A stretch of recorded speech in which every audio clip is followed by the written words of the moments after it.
The automatic doors of the Grand Vista Hotel swept open with a soft whoosh as Marcus Thompson stepped into the marble-floored lobby, his faithful companion Ranger padding silently beside him. The golden retriever wore a clearly marked service dog vest, the bright blue fabric emblazoned with official patches that left no doubt about his working status. Marcus moved with the careful, measured gait of someone whose body had been forever changed by service to his country, his left leg bearing the weight differently than his right, a reminder of the IED that had altered his life 3 years ago in Afghanistan. The hotel lobby buzzed with the quiet efficiency of upscale hospitality.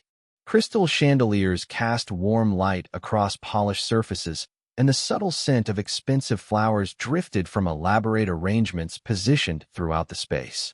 Business travelers checked their phones while waiting, and well-dressed couples discussed dinner plans in hushed tones. Marcus approached the mahogany reception desk, where a young clerk named Bradley Winters stood arranging papers with theatrical precision. Bradley's eyes immediately fixed on Ranger, his expression shifting from professional courtesy to barely concealed annoyance. The veteran reached the counter and offered a polite smile, his weathered hands already reaching for his identification and service dog documentation. "Good evening," Marcus said, his voice carrying the quiet authority of someone accustomed to command. "I have a reservation under Thompson for tonight through Sunday." Bradley barely glanced at the identification before his gaze returned to the dog. "That will be fine, but there's a $200 pet deposit required for your animal, plus a $50 per night pet fee." Hotel policy. Marcus maintained his calm demeanor, though a slight tightness appeared around his eyes. "Sir, this is Ranger, my service dog. He's protected under the Americans with Disabilities Act. Service animals are exempt from pet fees and deposits."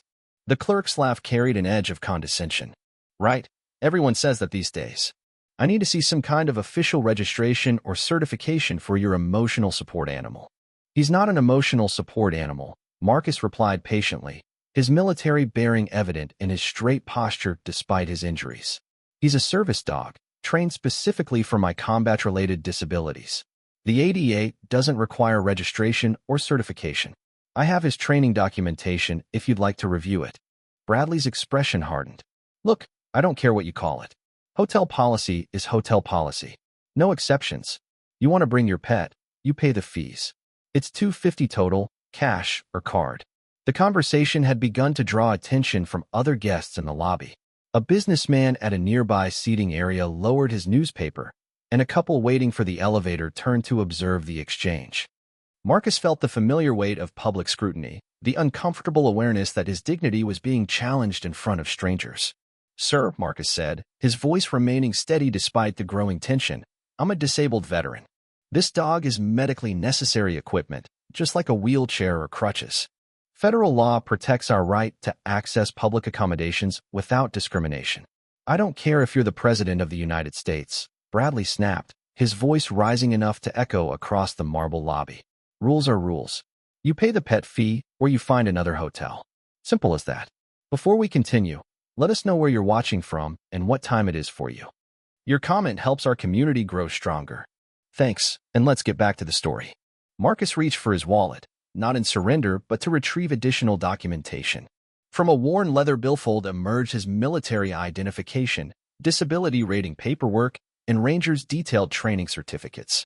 The dog remained perfectly still beside him, ears alert but posture relaxed, demonstrating the professional composure that marked him as a genuine service animal. These documents clearly establish Ranger's status as a service dog, Marcus explained, spreading the papers across the counter. "He's trained to detect PTSD episodes, provide mobility assistance, and perform specific tasks related to my combat injuries. Charging fees for service animals is a federal civil rights violation." Bradley barely glanced at the documentation before pushing it back across the counter. "I don't have time to read through all this paperwork. You're holding up the line. Pay the fees or leave." Behind Marcus, the line of waiting guests had grown longer, but rather than expressing impatience, several people were clearly uncomfortable with what they were witnessing. An elderly woman whispered to her husband, and a young couple exchanged concerned glances. The businessman who had been reading his newspaper approached the counter. "Excuse me," the businessman said, addressing Bradley directly. "I couldn't help but overhear. This gentleman is correct about service dog laws. I'm an attorney, and what you're doing is illegal discrimination. Bradley's face flushed red. Sir, please step back. This is between me and this customer.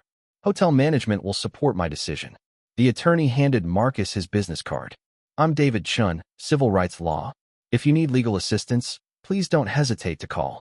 Marcus nodded gratefully, but maintained his focus on resolving the situation peacefully. He had come to the Grand Vista Hotel for a special purpose. This weekend marked the annual reunion of his former unit, the 82nd Airborne Division's Bravo Company. Brothers who had served together in some of the most dangerous regions of Afghanistan were gathering to honor their fallen comrades and celebrate their survival. The last thing Marcus wanted was for discrimination to overshadow this sacred reunion. I understand you're following what you believe is policy, Marcus said to Bradley, his voice carrying the patient authority developed through years of military leadership. But this policy violates federal law. Perhaps we could speak with your manager to resolve this situation. Bradley's supervisor, Assistant Manager Jennifer Walsh, had been watching the confrontation from behind the front desk. She approached with an expression that suggested she intended to support her employee regardless of the circumstances. What seems to be the problem here? She asked, though her tone indicated she had already decided where her loyalties lay. Marcus repeated his explanation about Ranger's service dog status and the legal protections afforded to disabled veterans. He showed her the same documentation, explaining each piece with the patience of someone accustomed to advocating for his rights. Jennifer examined the papers with theatrical thoroughness before handing them back. These look legitimate, but our hotel has a strict no-pets policy. We've had problems with people claiming their animals are service dogs when they're not. We have to protect our other guests from potential problems. Ma'am, Marcus replied, his military bearing evident in his straight posture. Federal law requires reasonable accommodation for service animals. Ranger is specifically trained for my disabilities. He's not a pet. I understand your position, Jennifer said, her voice taking on the condescending tone often used when people believe they hold absolute authority, but we have policies in place for a reason. If you'd like to stay here, you'll need to pay the required fees. Otherwise, I can recommend other hotels in the area that might be more flexible. The lobby had grown quieter as more guests became aware of the confrontation.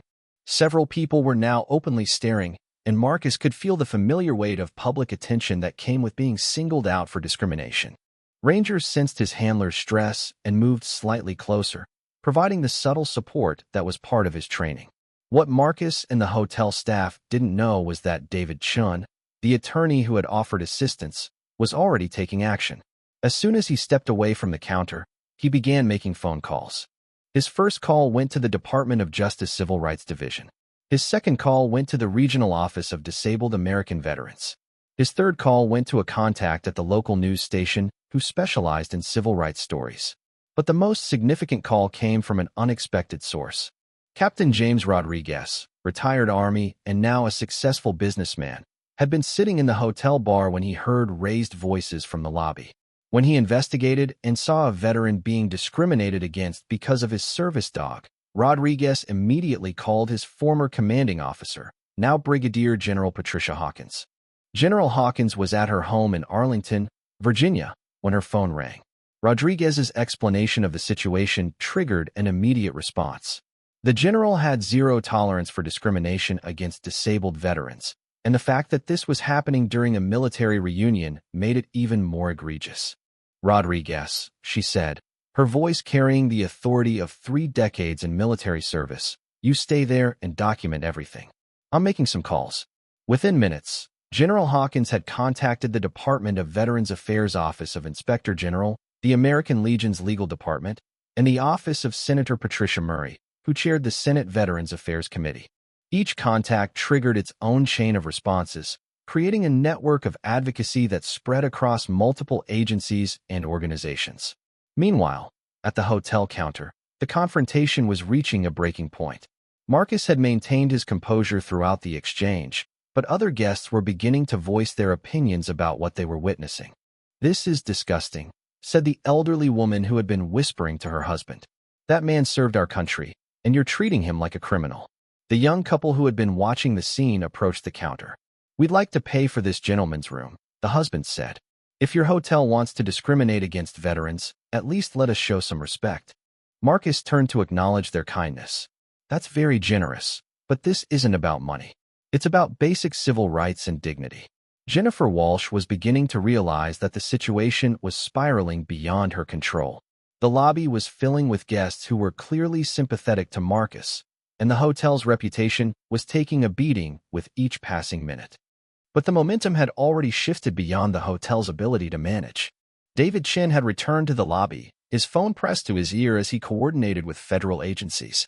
Captain Rodriguez was documenting the entire incident on his phone while maintaining contact with General Hawkins. And across the city, newsrooms were beginning to pick up the story. The first sign that something larger was happening came when Marcus's own phone began buzzing with incoming calls. His former squad leader, now living in Colorado, had heard about the incident through the veteran network. Another call came from a fellow veteran in Texas who had seen social media posts about the discrimination. The veteran community was mobilizing with the speed and efficiency that marked their military service. As Marcus answered calls and tried to explain the situation to his concerned brothers-in-arms, Bradley and Jennifer began to realize they were facing something much larger than a simple customer service dispute. The phone at the front desk started ringing constantly, with callers identifying themselves as representatives of veteran organizations, civil rights groups, and government agencies. The first official response came exactly 7 minutes after General Hawkins made her initial phone call. Special AG. Aunt Sarah Martinez from the Department of Justice Civil Rights Division walked through the hotel's front entrance, her federal identification clearly visible as she approached the reception desk. "I'm here regarding a complaint of disability discrimination," Agent Martinez announced, her voice carrying the unmistakable authority of federal law enforcement. "I need to speak with your manager immediately." Jennifer Walsh felt her confidence evaporate as she realized the situation had escalated far beyond anything she had anticipated. Federal agents don't show up at hotels unless something very serious is happening. Within minutes, additional officials began arriving. A representative from the Veterans Administration's Office of Inspector General entered the lobby, followed by an attorney from the American Civil Liberties Union. Captain Rodriguez, still maintaining his vigil in the lobby, called out to Marcus. "Thompson, your old CO wants to talk to you." Marcus accepted the phone, and General Hawkins' voice came through with crystal clarity. "Sergeant Thompson, I want you to know that we've got your back. What's happening there is completely unacceptable, and we're going to make sure it never happens again." The hotel's corporate offices had been flooded with calls from federal agencies, veteran organizations, and civil rights groups. The company's legal department was working frantically to understand how a simple check-in had triggered such a massive response. Phone calls were coming in from offices they had never heard of, all demanding explanations and threatening legal action. Regional Manager Charles Whitman arrived at the hotel within 20 minutes, his face flushed from the emergency drive across town. He had spent the entire journey fielding phone calls from his corporate headquarters, federal agencies, and his own legal team. The message was clear. Fix this situation immediately or face consequences that could shut down the entire operation. "Mr. Thompson," Whitman said, approaching Marcus with obvious urgency, "I want to personally apologize for what happened here today. This is completely contrary to our company's values and federal law." But Marcus was no longer focused on apologies. He was watching as Agent Martinez interviewed Bradley and Jennifer, documenting their statements as part of what was clearly becoming a formal federal investigation. The lobby had transformed into an impromptu command center, with officials from multiple agencies coordinating their response to what they recognized as a clear case of disability discrimination. The hotel's business operations began shutting down in real time. Corporate headquarters had made the decision to suspend all new reservations pending a complete review of policies and staff training. The legal liability from discriminating against a disabled veteran during what was clearly documented as a federal civil rights violation was too severe to risk continued operations. Bradley Winters found himself in the unprecedented position of being questioned by federal agents about his treatment of a service member. His casual dismissal of service dog laws and his condescending attitude toward a disabled veteran were being documented as evidence in what would become a formal complaint filed with multiple federal agencies. "I was just following hotel policy," Bradley insisted, but Agent Martinez was already explaining how hotel policies cannot supersede federal civil rights laws. "The Americans with Disabilities Act is very clear," the agent said, her voice leaving no room for interpretation. Service animals are working animals, not pets.